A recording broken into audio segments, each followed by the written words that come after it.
So I'll transition to an introduction for a young lady named Miss Diane Small, I'm sorry.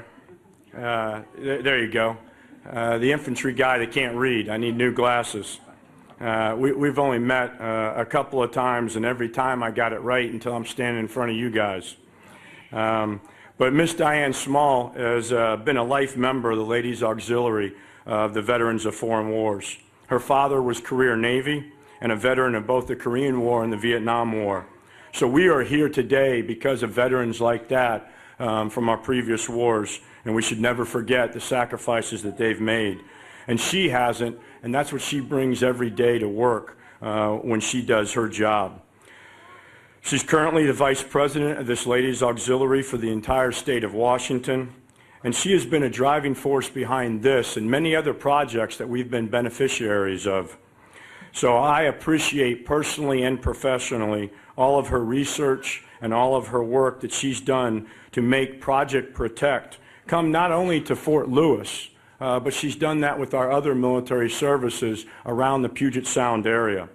So with September again being National Disaster Preparedness Month and having Miss Diane Small, S-M-A-L-L, Miss Diane Small, I got it right again, here, I'd like to welcome her to the podium. Thank you very much.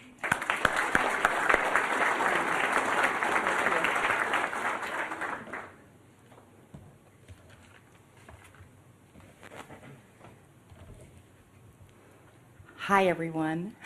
Thank you for being here. The Ladies Auxiliary to the Veterans of Foreign Wars has a long-standing tradition of support to our communities. From youth scholarships to patriotic awareness, supporting of our troops and their families, to community service projects and safety projects. One of the most important new projects is disaster preparedness. In the research process to define how the Department of Washington's Ladies Auxiliary would most efficiently impact and further the level of disaster preparedness in our state, which I will tell you took me more than 3 days and more than 3 ways. We needed to really understand what our government has spent in excess of $3.8 billion since 9/11 and Hurricane Katrina, stressing the importance for all individuals to be prepared to sustain our lives for a minimum of 3 days without the support of our first responders in the event of a major emergency or disaster. Nationally, there is one first responder for every 387 people. Many of us carry a false sense of security in the belief that when we need them, our first responders will be there immediately to save us. In the event of a major emergency or disaster, it will take a minimum of 3 days for our first responders to assess the situation, coordinate the personnel and equipment needed, and then begin the rescue efforts. One of the major problems in the post-Katrina rescue efforts was that even the first responders were not equipped with the basic essentials to sustain their own lives, let alone help others, which significantly delayed that process. National post-Katrina surveys show a great number of findings in measuring emergency preparedness in our nation, and they basically boil down to this fact.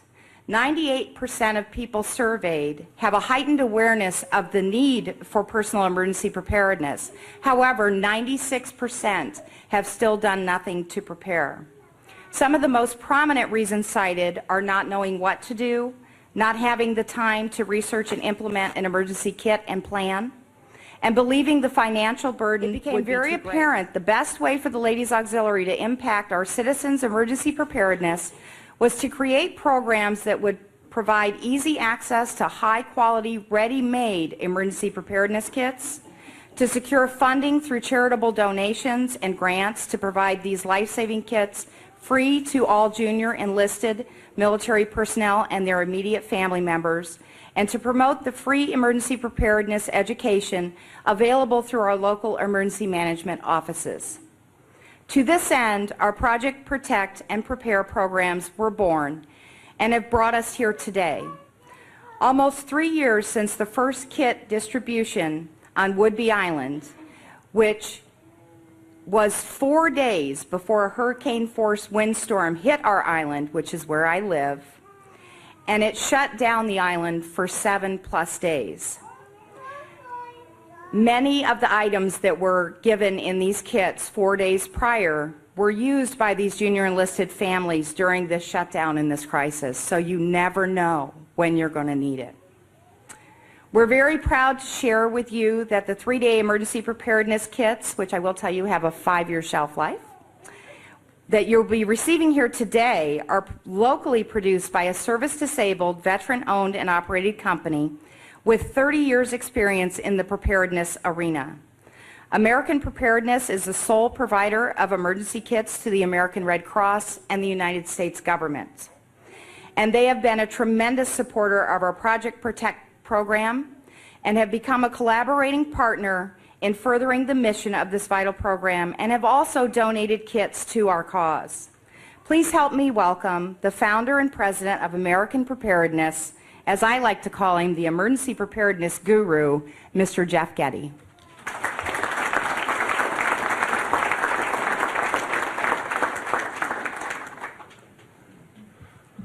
Thank you, Diane.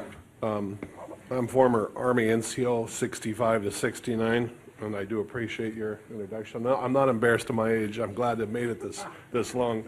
I'll try to make this brief. We're not the sole supplier to the American Red Cross, but we were the organization, ex-Army, that introduced emergency kits to the National Red Cross. Prior to this, the American Red Cross, even though they're the premier disaster organization chartered by Congress, had never had an emergency kit.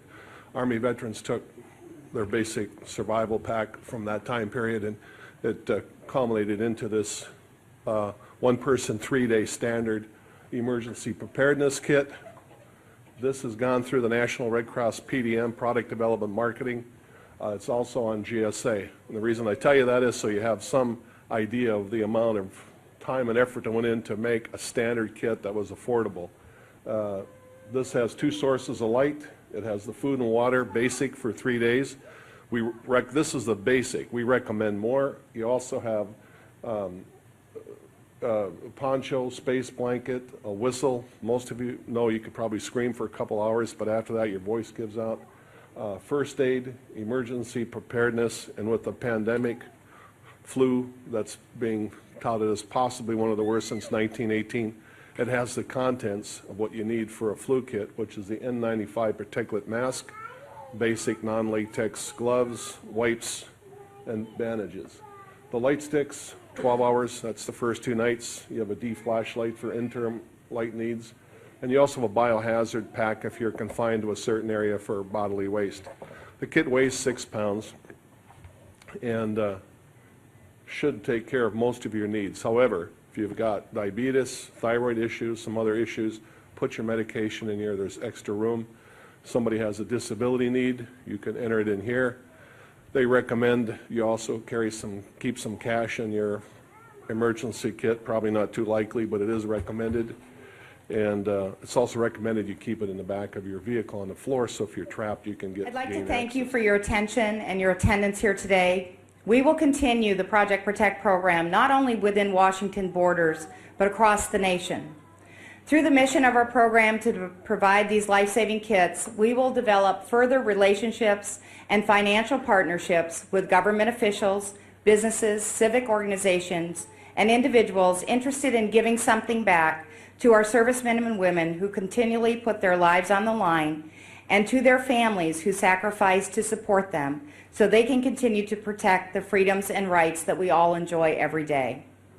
We all understand that freedom is not now, nor has it ever been, free.